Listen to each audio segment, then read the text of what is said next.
어린아이들을 가만히 보노라면 참 어느 때인가 놀라울 때가 있습니다. 그중 하나가 자기 소유권에 대한 주장입니다.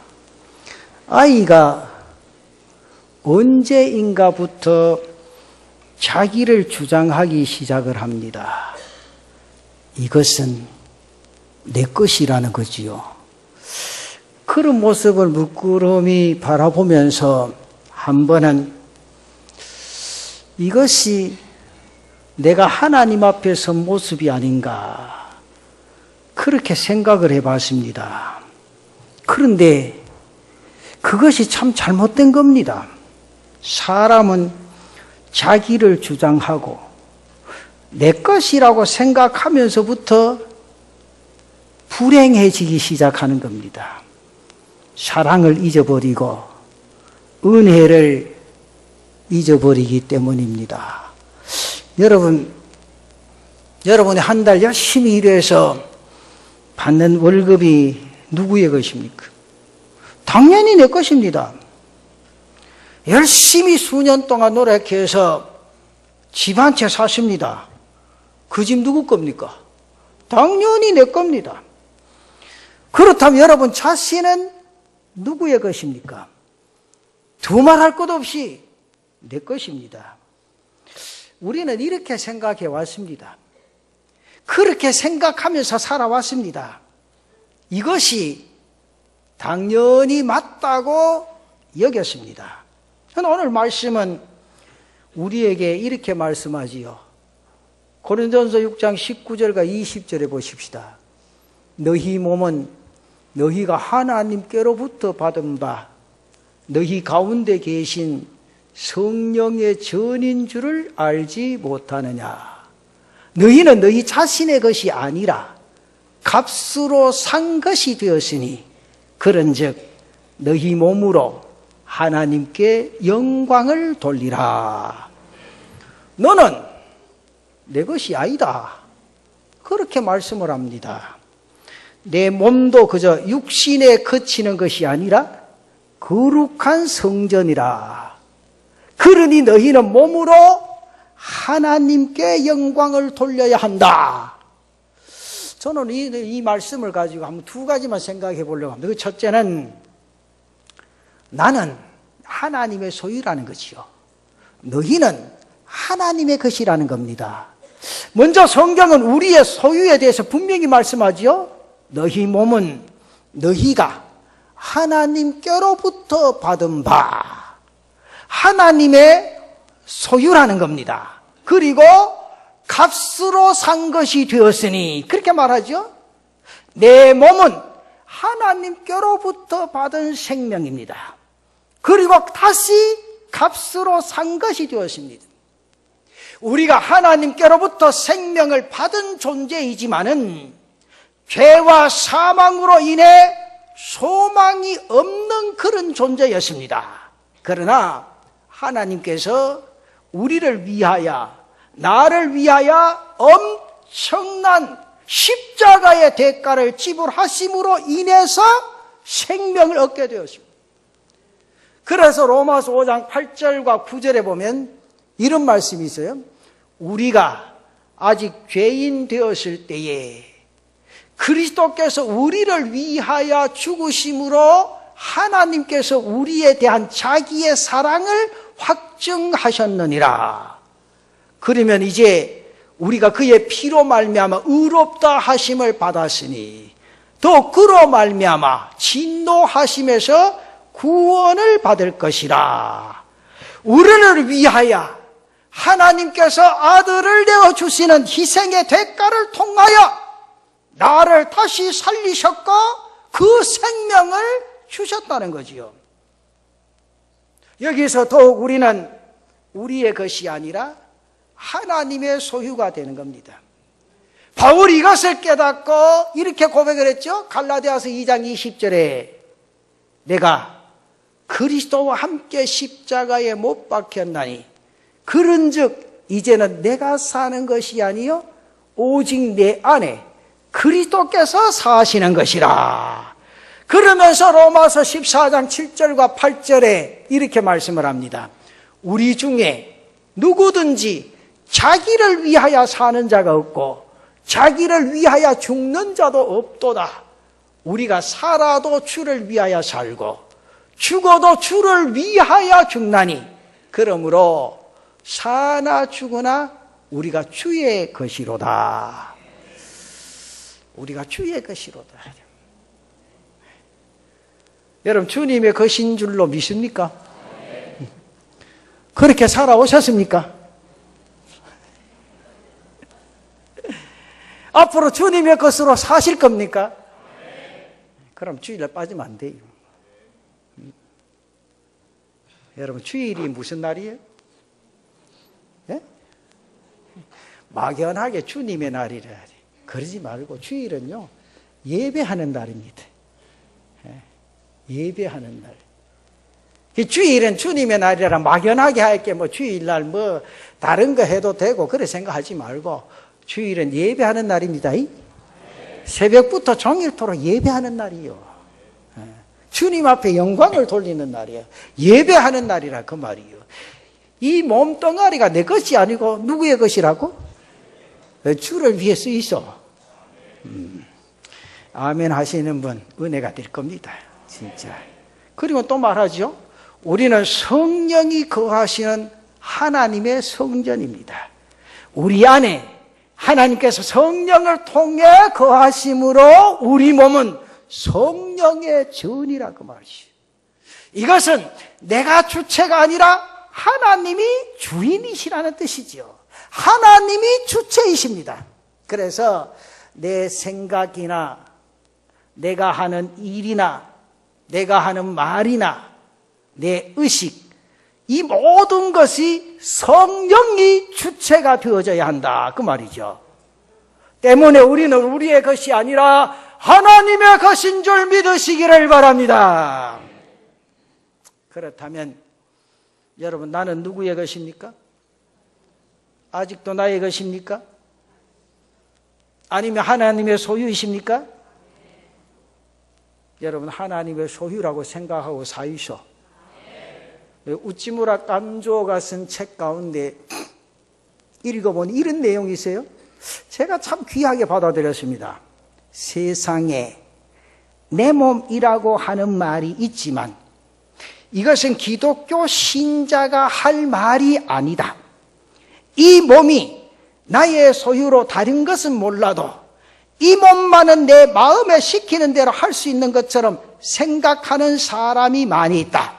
그러나 내 몸이라고 해서 죽이거나 살리거나 내 자유라고 말하는 사람은 아직도 이 몸이 얼마나 귀한 것인지를 모르는 사람이다. 그런 말을 했습니다. 자기를 자기의 것으로 생각하지만은 그는 자신의 가치나 자신의 소중함을 모른다는 거지. 자기의 소속조차 모르고 있다는 어리석은 사람이라는 거지요.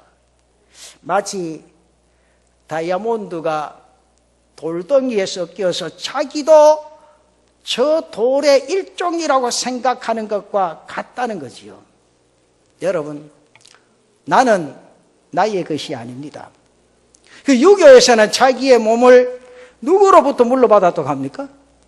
부모로부터 물려받았다. 그래서 옛날 어른들이 늘 가르쳐줘요. 신체 발부는 수지 부모요.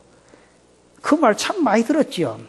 그래서 자신의 몸을 귀하게 생각하는 의식이 우리 안에 내재해 있습니다. 우리나라가 개화기 때 상투를 따르는 가정에서 부모로부터 받은 몸을 함부로 할 수 없다고 자신의 머리카락을 자르지 않던 사람들이 얼마나 많았습니까? 그 머리카락 자른다고 도망가는 사람들 얼마나 많았어요. 강제로 머리카락을 잘라버렸을 때 많은 사람이 대성통곡을 했어요. 뭐라고, 뭐 때문에 대성통곡했습니까? 부모에게 불효죄를 지었다고 한탄했습니다. 얼마나 어리석은 사람이에요. 그런 생각하면 다 불효자들이지. 그렇잖아요. 그럼 가만히 생각해 보세요. 그럼 머리카락 잘랐다고 뭐 부모한테 불효했다고 말이지. 그럼 책을 읽어보면요. 후백제의 황제인 권현의 아들 금강태자가 전쟁에서 전쟁하다 한쪽 눈에 상대방이 쏜 그 화살에 눈이 박혔어요. 그렇게 눈알이 뽑혀버렸어요. 그 뽑힌 눈을 그래 손에 들고, 눈알을 손에 들고서는 이거 부모에게 물려받은 몸인데 이것을 함부로 버릴 수 없다 그랬어요. 이 금강태자가 그 눈알을 어떻게 했어요?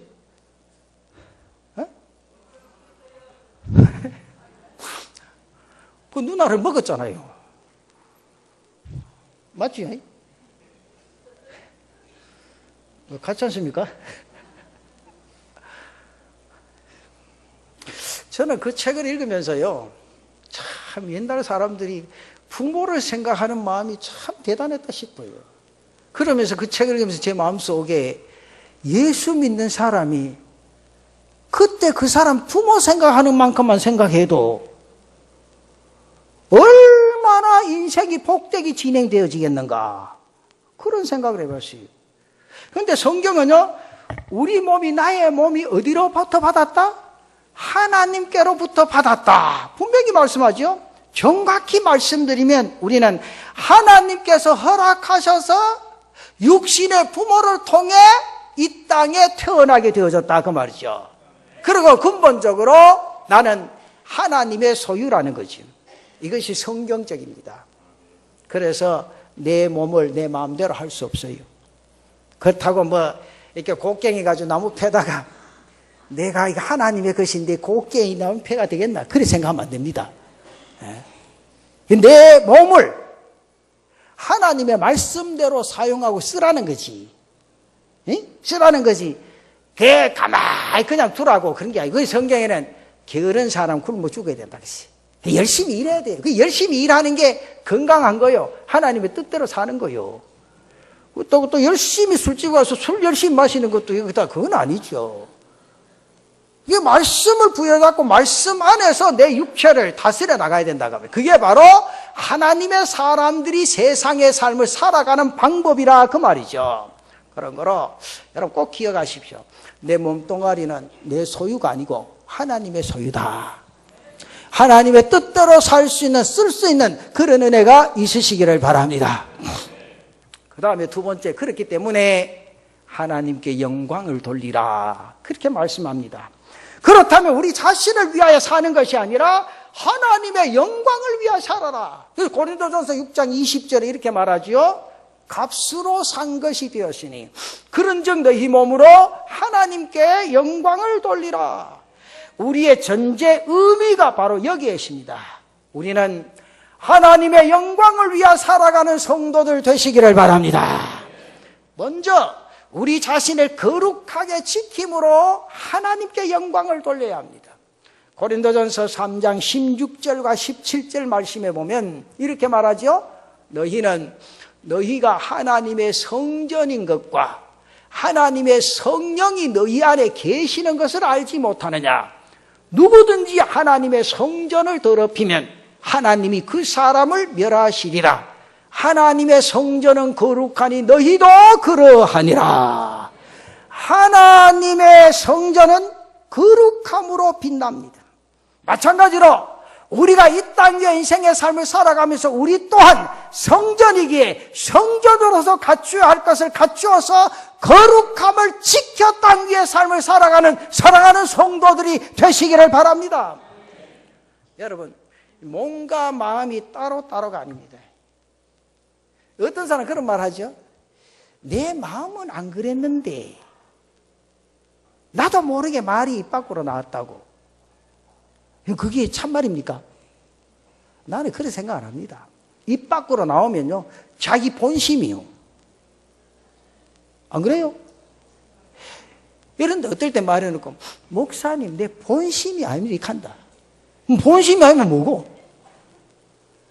여러분, 부부끼리도요, 이렇게 유머스러운 말을 할 때가 있고요. 그 유머스러운 말도 어느 정도 한계가 있어야 돼요. 왜냐하면 유머스러운 말 속에도요, 뭐가 있다고? 뼈가 있다니까. 잘못하면 걸려요, 뼈가. 그럼 큰일 난다고.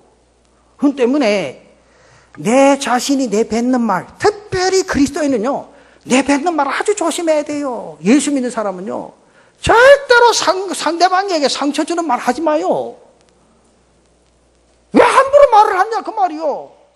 말하지 마요. 내가 늘 그러잖아요. 여름에요, 밍크를 입고 와도 가만히 있어요. 그 사람 얼마나 추웠게 밍크 입고 있노. 여러분, 웃을 일이 아니고, 제가요, 미국 가서 있는 동안 느낀 게 그거예요. 그요, 진짜 그 더운 지역에요, 여름 되면 우리나라 더운 거 아무것도 아닙니다. 땅에 열기가 올라오는데요. 그런데 한 번 식당에서 밥을 먹고 있는데, 밖에 딱 보니까 밍크 있잖아요. 딱 입고 밖에 딱 앉았는데, 누구 한 사람, 대꾸한 사람 없어요. 저 사람 추워서 그런가 보다. 예? 우리는 어쩝니까? 여름 밍크 입고 가면 힐끗힐끗 쳐다본다. 돈 안 나. 이렇게 하고 갑니다. 그건요, 그 사람 동기 아니고 말하는 그 사람이 동기입니다. 여러분, 겨울에요, 반티를 입고 밖에 나가도요, 그 사람 열이 많긴 해요. 사람은 다 틀려, 몸에요. 열이 다 틀려요. 그러니까, 열이 많은 사람, 겨울이라도 반티 입고 살잖아요, 그냥. 더워서 못 견뎌. 그만 벗고 돌아요, 뭐. 자는 어째 조금 갔나, 맛이. 맛이 간 게 아니고 정상입니다. 왜냐하면 더우면요, 벗어야 돼. 추우면 입어야 돼. 좀 바로 들어보소. 내 말이 거짓말입니까? 여러분, 여름이라도요, 본인이 몸이 추우면 입어야 될 거 아니요. 겨울이라도 자기 몸이 더우면 벗어야 될 거 아니요. 그런데 다른 사람 옷 입는 거지. 만데 간섭하노? 간섭하지 마요. 보면 누가요, 보면 옆에 귀가를 아주 번쩍번쩍하네. 뭐 돈도 없는 게 번쩍번쩍해. 돈 있어야지. 그 신경 쓰지 마요. 그러니까 자기가 가고 싶은 데 가면 그런 데 대해서 시험 들고 그런 것 때문에 상처받지 말라고. 그러셔이? 그래요. 진짜로요. 그거 할 필요 없어요. 다른 사람 절대 간섭하지 마요. 성경에는 분명히 말합니다. 그 성경에 뭐라고 했죠? 우리는 하나님의 성전은 거룩함으로 빛난다 그랬잖아요. 마찬가지로 우리 또한 성전이기 때문에 성전으로서 갖춰야 할 것을 갖추어서 뭐를 지켜야 하느냐? 거룩함을 지키라는 거죠. 절대로요, 몸과 마음은 따로 따라가는, 이것은 하나입니다. 때문에 우리 속사람을, 그리스도인들은 속사람을 단정할 수 있는 모습이 있어야 된다 그 말이죠. 그게 성경에 나와 있잖아요. 베드로전서 3장 3절과 4절에 보면 그렇게 나와 있잖아요. 보십시오. 너희의 단장은 머리를 꾸미고 금을 차고 아름다운 옷을 입는 외모로 하지 말고 오직 마음에 숨은 사람을 온유하고 안정한 심령에 썩지 아니할 것으로 하라.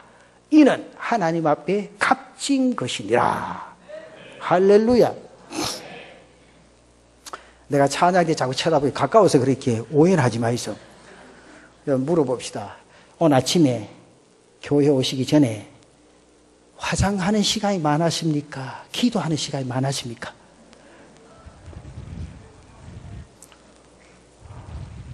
이거 심각한 거요. 그렇다고 화장하지 말라는 거 아니에요. 화장해야 돼. 근데요, 화장은 나이의 순에 따라 틀려집니다. 나이가 많은 사람, 저는요, 교인들을 보고 대충 나이를 직감하는 건요, 여자들 입술 보면 압니다. 나이가 많으면 많을수록 루즈가 짙어집니다. 어린아이 태어나면 루즈 바릅니까? 안 바릅니다. 그러니까 나이가 많으면 많을수록 자꾸 색깔이 짙죠. 나중에는요, 새빨간 거 바른다니까. 그런데요, 잘 생각해서 여러분 교회 올 때 단장해야 돼요. 옷도 아무끼나 입고 오면 안 돼요. 단장하게 꾸미고 와야 돼요. 근데 이제 중요한 것은 그렇게 꾸미면서 내가 하나님 앞에 예배 드리기 위해서 얼마나 준비를 하냐 그 말이에요. 굉장히 중요해요. 그냥 엄마 죽이고 그냥 루즈 척 바르고 축 입고 와가지고 턱 앉아가지고 그 목사가 준비를 잘했나 안 했나 점수 매기게 되죠. 그 나는 요새 교인들이요 나가면서요 오늘 우리 목사가 설교 잘했다 못했다 하면 그냥 기가 차. 여러분 지금 목사 되는데요 11년을 공부했다는 거 아니에요. 대학과정 4년, 대학원 과정 2년, 또 2년 11년을 해도요 강단에 서면 두근두근해요. 그렇게 말씀을 전해도요, 오늘 목사가 말씀을 잘 전하나 못 전하나, 저 판단하는 사람들 얼마나 많은지 몰라요. 근데 우리가 중요한 것은요, 내가 마음을 착 정리하고 단장해서 오면 여기에서 나리는 말씀이 은혜로 와닿는다는 거죠. 그렇잖아요. 준비해서 서면, 여러분 음식 먹는 것도 그렇잖아요. 집에서 배가 쫙 고프게 탁 앉아 있으면 된장 하나만 탁 있어도 꿀맛이지. 그런 모습들이 우리의 가슴 속에 있어야 된다 그 말이죠. 내적인 단장에 관심을 기울이라. 사람들은 안보다는 바깥의 단장에 굉장히 신경을 쓰죠. 무엇을 바르느냐, 무엇을 입느냐, 물론 이것도 우리 몸을 지키는데 꼭 필요한 겁니다. 하나님께 영광을 돌리는 일 가운데 우리 몸을 단장히 하는 것도 분명히 필요합니다. 그러나 내적인 단장을 하지 아니하고 외적인 단장에만 관심을 기울이는 것은 경계하라 그 말이죠. 초대교회 당시에 이방지역의 교회 같은 경우는 우상 숭배하는 곳이 이러한 것에 관심이 많았습니다. 우상 숭배는 화려합니다. 그렇잖아요? 우상과 신전 자체도 화려할 뿐 아니라 사람들이 가지는 장신구도 화려합니다. 여러분 육적으로 보면 화려한 거죠. 그래서 이단들이 제일 먼저 가리키는 게 뭔부터 가는지 알아요? 거짓말부터 가리키잖아요. 그래야 숨길 수 있으니까. 그 아주 묘해요 보면. 전체 다가 그렇습니다. 우상 자체도 마찬가지입니다. 제가 한번은 이 바닷가로 가면 아주 재밌어요 여러분. 이제 지금 날씨가 좀 겨울에 추운데도요, 그 귀신 쫓아낸다고요. 실타래 지금 크다란 실타래를 가지고 막 흔든다고. 그래서 한 분은 그거 신기하잖아요. 저게 무슨 의미가 있는 거? 책을 봐도 그런 건 안 나오더라고. 그래서 이제 가면서 요쪽에 등대 그 꼼장어 파는데 옆에 쭉 지나가는데 거기에서 많이 하고 조금 지나가면 중간에는 안 해요. 그럼 제일 끝에 회집 제일 끝에 가면 그것도 앉아가 많이 합니다. 하는데 한 번은 지나가면서 아주 여자분 넷치가 앉았는데 한 사람 실타래를 들고 막 흔들더라고 이렇게. 그래서 제가 옆에 있는 분 보고 저 왜 흔듭니까? 좀 가만히 계시라고 하더니 나보고 가만히 있으라고. 다 마칠 때까지 있으라고 자기 설명을 해준다고. 그럼 막 흔들더라고요. 근데 보니까 내가 본 정신이 아니라 이건 목사가 대충 볼 줄 압니다. 그렇다고 목사 점쟁이처럼 시구하지 말고 절대로 이래 보면요 눈빛 보면 살짝 간 사람 알잖아요. 대충 이제 눈빛 보면 다 알잖아. 막 흔들더라고. 이게 어느 정도 한 20분 더 했는가 막 흔들다 그 실타래가 쫙 풀리더라고. 풀리게 그만둬서 그분이 나보고 궁금하냐고. 근데 궁금해서 서 있지 않냐고. 뭐 하는 사람이 묻대. 목사라 하면 절대 안 가르쳐 준다. 그래서 궁금해서 있다 그러니까 이게 이제 실타래가 풀려야 모든 문제가 풀린다 이게. 그것도 희한하대요. 실타래가 풀리면 모든 문제가 풀린다. 그래서 내가 그렇게 했어요. 그러면 집에서 풀지 왜 이거 와서 풀자. 그만 나도 가만히 그냥 가면 될 낀데 그만 그냥 두고 가면 될 낀데 그럼 집에서 그 추운데 그만 안 돼. 가고 있어요. 그럼 집에서 풀지 이렇게. 그랬더니 나보고 하는 말이 빨리 가 있어야 하더라고요. 빨리 왔습니다. 거기 있으면 또 큰일 날까 싶어. 그렇잖아요. 참 세상에는 별해야 될 게 다 있어요. 여러분 생각해보면 실타래 갖다 놓고 그게 풀리면 자기 문제가 다 풀리겠더만 시장 사면 돈 벌지. 그 문제 있는 사람 어디 있겠어? 근데 그게 내 자신의 소유가 누구인가를 몰라서 그런 거야. 누구인가? 자기 소유는 귀신인 줄 알아. 그 귀신이 풀어져야 풀린다는 거야. 절대 아니요. 내 소유는 하나님입니다. 나는 하나님의 것인 줄로 믿으시기를 바랍니다. 누가 풀어야 됩니까? 문제 있으면? 하나님 풀어주셔야 돼. 그 하나님 어떤 사람 풀어줍니까? 그건 몰라요? 하나님 뜻대로 살면 풀어주지. 그게 정답이에요, 여러분. 성경대로 살면 하나님이 해결해 주실 줄로 믿습니다. 그래서 가정에 어려움이 있고 시험이 들면요, 더 믿음으로 바짝 달아붙어야 돼. 하나님 앞에 느슨하게. 나는 지금까지 예수 믿어 하나님 안 계시는갑다. 안 계시기 왜 안 계셔? 본인 마음이 떠난 거예요. 그렇잖아요. 여러분 내 자신에게 아니면 가정에 사업에 어떤 문제가 있으면 하나님 앞에 더 매달리고 하나님의 뜻을 구할 수 있는 성도들 되시기를 바랍니다. 왜 그렇습니까? 몸이 주인에게 속하면요 그 재산이나 모든 것이 누구의 것입니까? 주인의 것입니다. 사람의 소유는 그 사람과 절대 따로따로가 아닙니다.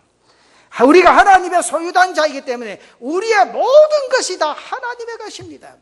나의 몸이나 내가 가진 비전이나 내가 가진 지식이나 내가 가진 기술이나 내가 가진 재능이나 내가 가진 건강이나 내가 가진 물질도 다 주인의 것인 줄로 믿으시기를 바랍니다.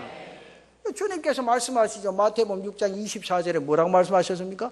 한 사람이 두 주인을 섬기지 못할 것이니 혹 이를 미워하고 저를 사랑하거나 혹 이를 중히 여기고 저를 경히 여김이라. 너희가 하나님과 재물을 겸하여 섬기지 못하느니라. 여러분, 이 문제를 잘 해결하세요. 하나님을 잘 섬기면요 물질이 따라옵니다. 여러분, 성경에 보면요 잠언 10장 22절에 보면 하나님이 우리에게 복을 주시되, 무슨 복을 주세요? 그 중요한 말씀 있잖아요. 근심이 없는 복을 주신다고 했어요. 내가 물질을 얻어도요 근심이 없어야 돼. 걱정이 없어요. 여러분, 태산 같은 물질이 있어도요 그 가정에 근심이 있고 걱정이 염려가 있으면 그 물질이 뭐 필요해요? 그 물질이 염려를 다 씻어주십니까? 걱정을 다 제가 해준 게 아니에요. 절대로 하나님 우리에게 복을 주시대요. 근심 있는 복을 안 돼요. 내가 물질을 딱 가져도 여러분 이 물질이 딱 걱정이 되면 그 하나님 주신 물질이 아니에요. 그래요. 성경에 분명히 나와있죠. 내가 주는 복은 근심이 없는 복이라고 그러죠.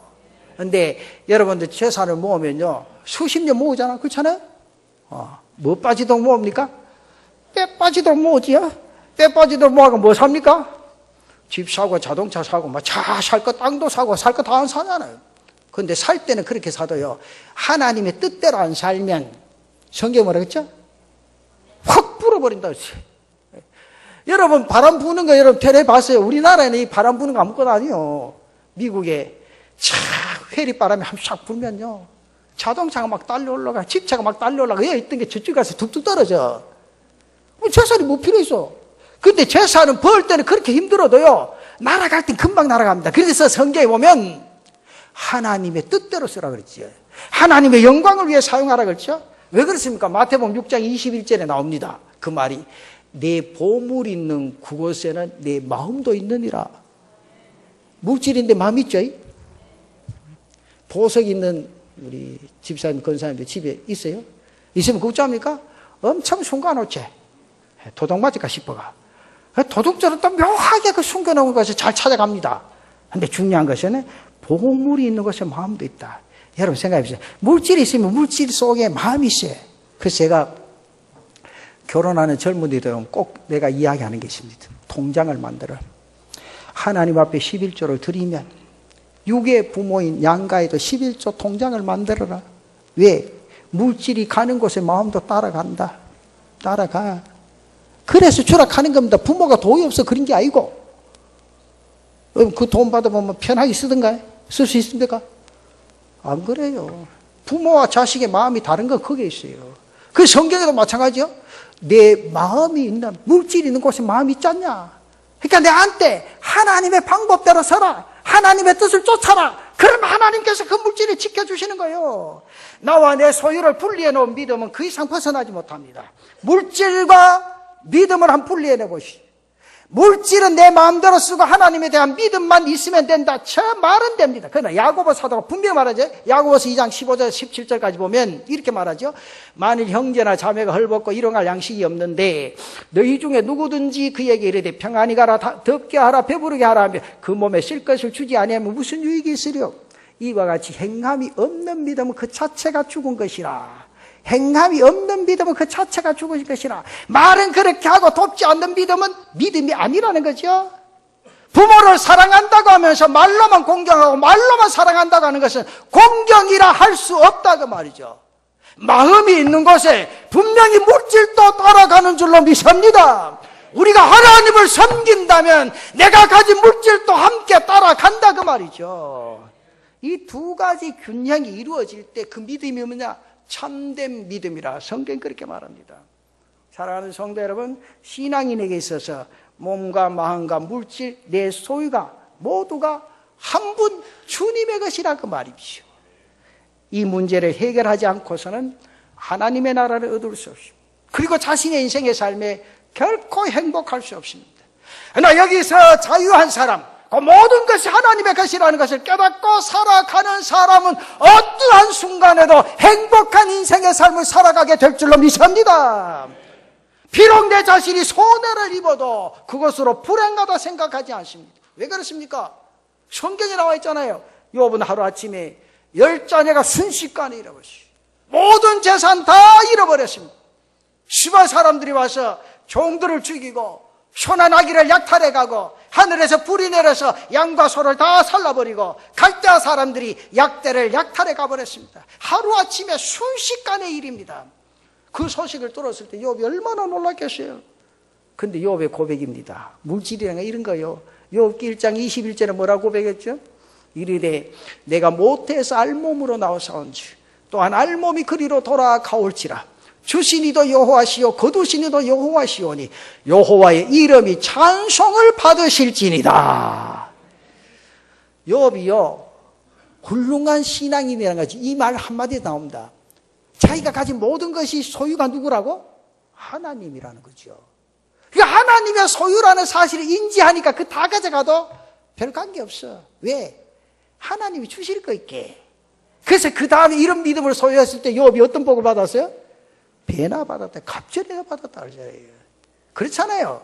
내가 어떤 순간에도 하나님만 바라보고 믿음을 지키면 이 땅 위에 인생의 삶에 필요한 것도 하나님 공급하시고 채워주시고 역사해 주실 줄로 믿습니다. 이게 중요한 거예요.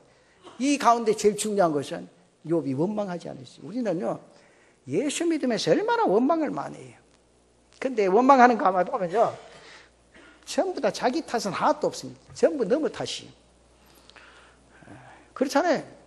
전부 너무 탓이에요. 남편 탓이고 마누라 탓이고 자식 탓이고 부모 탓이고 교회 오면 목사 탓이고 누구 탓이고 다 너무 탓이에요. 그게 잘못됐다는 거지요. 오늘 우리가 어떤 삶의 역사를 일어나냐, 내 자신의 삶의 어떤 순간에도 원망하지 않고 불평하지 않고 하나님만 바라보고 감사하고 찬송하면 하나님 그 인생의 삶의 길을 열어주십니다. 여러분 하나님께 마음을 두시기를 바랍니다. 여러분 모든 것이 하나님의 소유임을 느끼시기를 바랍니다. 그렇게 될 때요 내 자신에게 집착하지 않습니다. 또 두 번째는 내 소유에 집착하지 않습니다. 자기 소유물에 집착하면요 얼마나 피곤한지 몰라요. 그 소유물을 지키기 위해서요 시간이 모자라잖아요. 집착하지 마요. 전부 하나님의 것입니다. 하나님이 하나님의 뜻대로 살아가고 하나님의 뜻대로 사용하면 하나님이 필요한 대로 채우시고 역사해 주시는 은혜가 있습니다. 그런 삶의 역사를 통하여 여러분의 인생의 삶이 행복하고 감격하게 살아갈 수 있는 귀한 성도들 되시기를 바랍니다.